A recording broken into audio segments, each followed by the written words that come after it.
Hello and welcome to the show. This week's FailRace versus the community was B-Class French cars. Our first race was at the Hockenheim short circuit, a track that has proved plenty of exciting racing in the past. As we ran up towards the second corner, it was 4 wide. There was a bit of bumping going on and the Twingo has to take to the grass slightly. Amazingly, everybody got through the corner. I'm not entirely sure how that one works. I mean, we've seen occasionally you go 3 wide. I've never seen 4 cars into the second corner there. There was some bumping. There was some jostling for position, everybody trying to actually stay on the track. I didn't realise quite how spectacular it was until I watched the replay. Somehow I got through all of the chaos and was up into 3rd with my Renault 5. Things would go wrong for me though, and I would end up getting spun around and dropped further back. This group at the front though would stay fairly close. This grey Clio was starting to make his way through the field, going up the inside of the Twingo as they go through turn 2. However, the Twingo was to be much quicker in a straight line. There are a few cars that had these sudden bursts of straight line speed. Of course, depending on how you built the cars in B-Class, some had quite a lot more power. In general, the Renault 5s were monumentally fast in a straight line, but very, very understeery. This Twingo we're following was very quick in a straight line, but very, very twitchy. And then there was all the varying degrees in between of cars, with some with good handling, some with better handling, some struggling with straight line speed, and some kind of generally medium. The Clio we're following at the moment seemed like a pretty good sort of car overall. The Clio V6 is having a look at the inside on them again. Can't quite get the move done as they come around the final couple of corners. As I said, I got dropped down the order after a small spin and was working my way back through the field, and I was bringing a Citroen C4 with me. Here you see the speed of my Renault 5. It's a stupidly fast car, this thing. When you get it in a straight line, it's probably the fastest thing out there.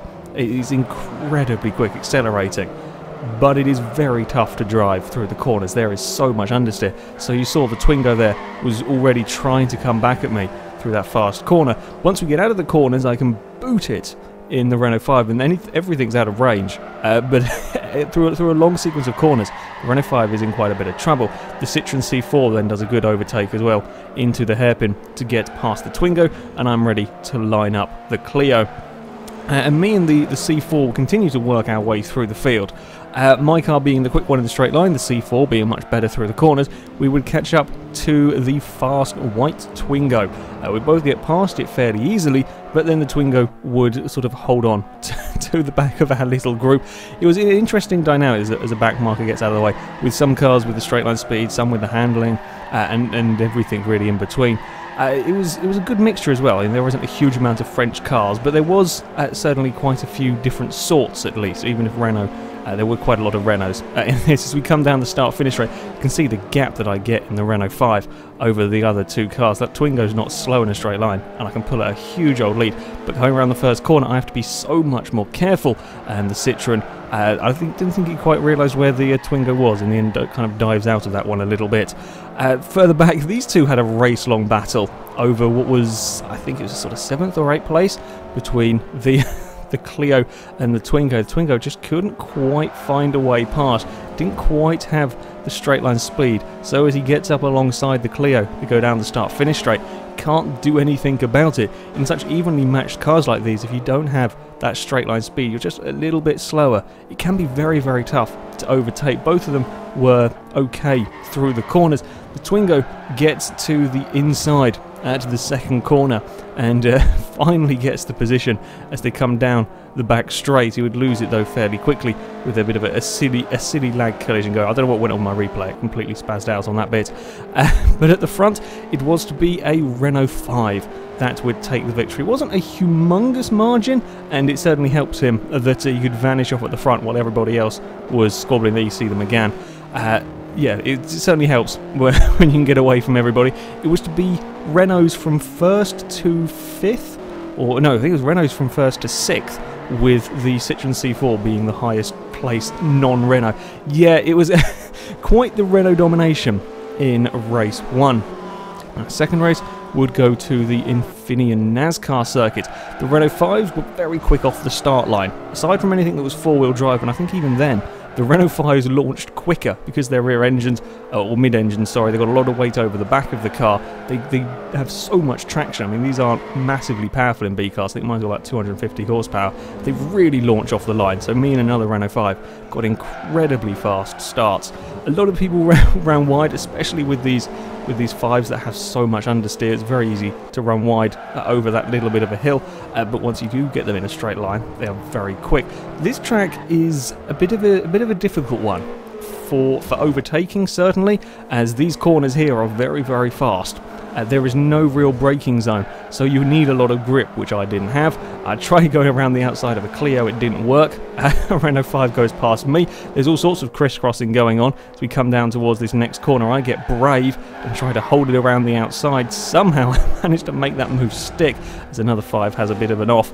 I didn't think that was quite going to work as nicely as it did at the front. I think that's a Twingo going around the outside of a Peugeot 107 or one of the little cars. Somebody's gone into the barrier at the front, and there was a 5-way battle almost for the lead.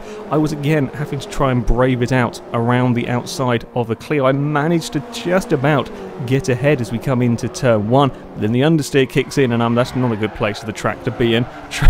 Managed to get it under control just before clattering in to another Renault. The Clio's off exploring out a little bit wide. I get myself to the inside, but I just don't have the grip. I can't carry the speed up the hill. The Clio's around the outside. It was a pretty damn good overtake. 2 cars fall off the track. The Renault 5 gets past me, then gets to the inside of the Clio, but just can't quite carry the corner speed. A little bit of a slide on from my car. The Clio was doing a good job of fending us off while we were quicker. It was very, very tough to get past him, as it had just so much grip. And these Renault 5s were somewhat understeery as we come in to the fast section. The Clio could just hold more corner speed through here than we could in our Renaults. Further back, it was a little bit chaotic as we come around the final corner. 3 wide through the final corner, a Peugeot 206 running the wall. That's another play. You tend not to see 3 wide at that particular corner. It's a very fast corner, and it's quite a narrow part of the track, so a good overtake from the 206 there. I don't think you could quite fit 4 cars at racing speed through there. Yeah, you certainly don't want to be fitting 3 vehicles wide. Infineon can be a bit of a tough place to overtake at. It's not an easy track to overtake at. This is probably one of your best overtaking spots. A good run over the top of the hill, and the 206 is up the inside of another Clio. That's probably your best overtaking spot on the entire track. The other one being the sort of hairpin towards the end of the lap. Me and the other Renault 5 would eventually clear these pair, but they would continue to squabble over 4th place. There's a bit of a slide from the Clio there, as they would go 2 wide through the very fast corners. It's pretty rare that you go, I mean, there is a little bit of a bumping there. The Peugeot slightly leans on the Clio. It's pretty rare to go 2 wide for this length of time through those fast corners. Shows the amount of grip you have in the Clio as he gets the manoeuvre done. It runs a little bit wide through that corner, which is a fairly common thing to do. The amount of times we've seen cars off on that particular section of track. And Clio also feels the need to be a little bit defensive into the final corner. In the end, the Peugeot's just not quite quick enough to really do anything about it. At the front, and things would close up as we came onto the final lap between a Renault Twingo and another Renault 5. I was right with them. I made a small mistake on the second to last lap, so I ended up dropping back, but these two would fight it out until the very end. The Renault 5's best opportunity would be over the crest. He was just a little bit too far back. The rest of this lap doesn't really suit the Renault 5 too much. He is putting the Twingo under a lot of pressure. The Twingo having to go defensive, taking slightly compromising lines that is slowing him down. Then you get the excellent traction out of the corner from these 5s, and he gets up alongside, but this is a tough thing to do in a Renault 5 that just doesn't have the grip. And while yes, he got to the inside of a corner, you just see the understeer. The Twingo can easily cut back, and the Renault 5 is just not quite got the hang. I suspect with a fair bit of tuning work you can make these phenomenal B-class cars, but as it is, certainly mine, and it appears the one following here, were just a bit too understeery. The Twingo did played a bit risky out wide. When I was sat there watching it from third place, it looked like he might lose it. In the end, he was just had enough grip, could carry just enough corner speed. The Renault 5 is coming at him as they head up towards the finish line, but it is not a big enough straight. So it would again be a Renault 1, 2, 3, 4. I think it was a Peugeot came in 5th. The Renault domination pretty much continued. Our third and final race went to the Silverstone International Circuit. Again, my car was absolutely ballistic off the start line, passing, I think I came from 12th to 4th off the start line, or 5th or so. Incredibly quick launch in. I was astounded just how fast this car was getting off the line. I quickly dispatched, I think it's a DS4 before we got to Maggotts and Beckett's. Then off these corners, of course, we are struggling a little bit with the Renault 5. There's something trying to go around the outside of the Citroën. It's not a good place to try that one. And then, whoop, there's a flying car. A little bit of lag. I can breeze around the outside of a Peugeot RCZ and then fly away. Just the amount of space you can make, the amount of time you can make up in a straight line with this car, it really was quite ridiculous. Come around the hairpin, a Renault 5 in front of me had managed to outbrake himself, and I'd moved myself up into second. Another car on the move was this Renault Megane, finding his way past two cars through, I don't know what corner that one there is called, and around the next one, as the Citroën just doesn't have the grip. The Megane can cut back to the inside, and that's another way to make up lots of places on here. If your car had exceptional grip, you could get away with doing that, whereas mine had exceptional speed, and I could make up all of the places when it came to a straight line. The field further back did look rather hectic, so I quickly found a camera angle to show what was going on. In the end, it actually calmed down relatively smoothly. I think there was a big weird lag spike going on in the background there. There wasn't too many huge crashes in this one. There was the odd bump here and there, but there really wasn't any massive spectacular crashes. There were a couple of lag ones going on, but there wasn't any really large accidents, despite there being quite large groups of cars for portions of the race. In the end, the Clio V6 just ran a little bit too wide into the hairpin. Another common place that you can have sort of small mistakes at the front, and I had caught up to the leader that was running in a Citroën, which was it was rare to see anything other than a Renault towards the front of the field. The Citroën was very quick through the corners. No match for the 5 in the straights. Came from such a long way back. Could get to the inside, but it's certainly not a dumb manoeuvre here because I just have no cornering grip. I have to be so much slower through the corners. Citroën can simply drive right around the outside and relatively comfortably around the outside. And while we're battling like this, we're definitely slowing each other down, and the Renault Megane is catching us up. The Citroën got a long way on two wheels through that corner. We also didn't see any cars on their roofs either, which surprised me a little bit, because this track, there are a couple of places through Maggotts and Beckett's and through Bridge that are fairly straightforward to roll a car. It would only be a matter of time before I would outdrag the Citroën in a straight line.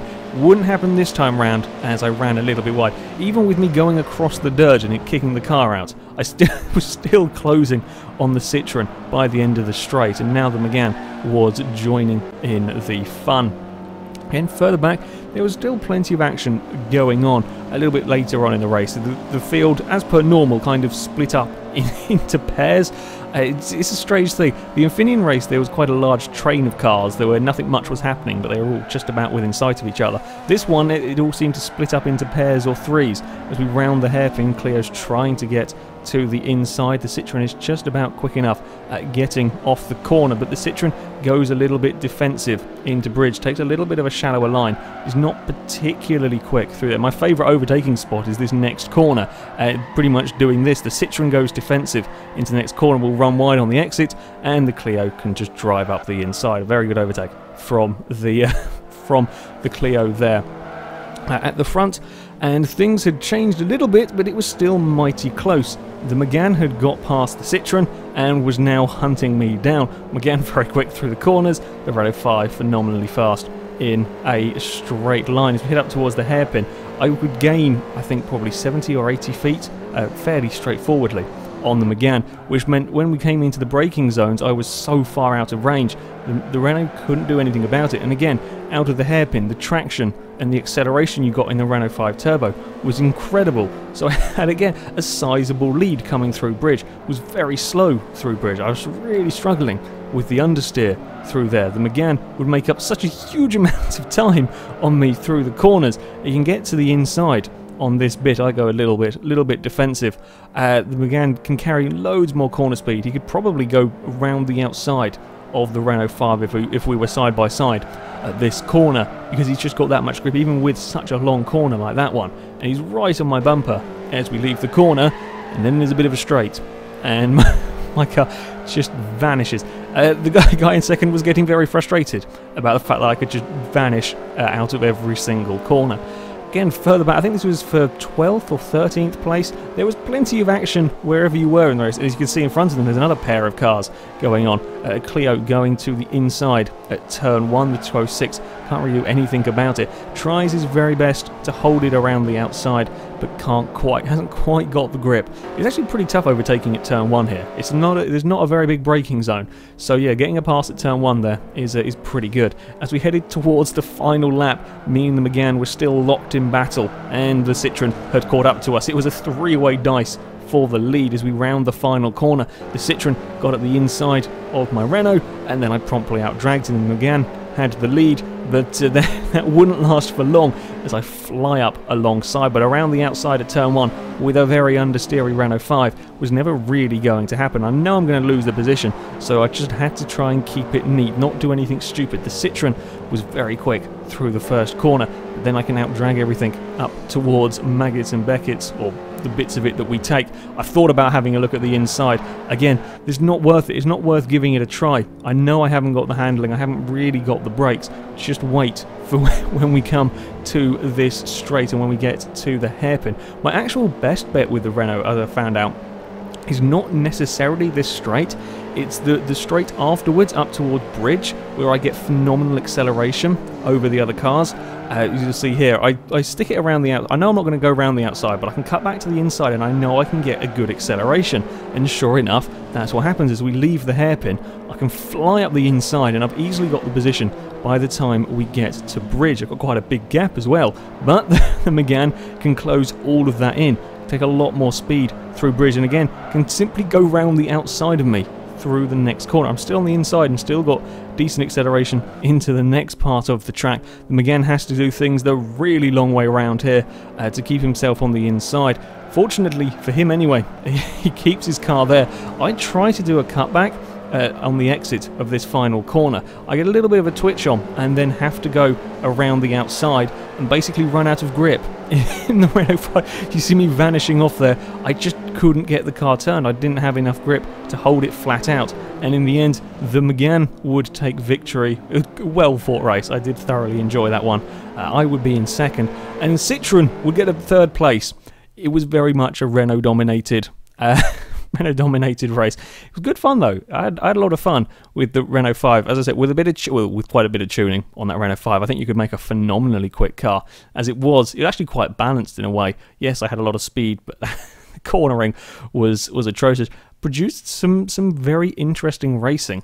So there we go. That is it for this week's FailRace versus the community. The next one shall be held on Thursday the 9th of October. We shall be on Forza Horizon 2 on the Xbox One.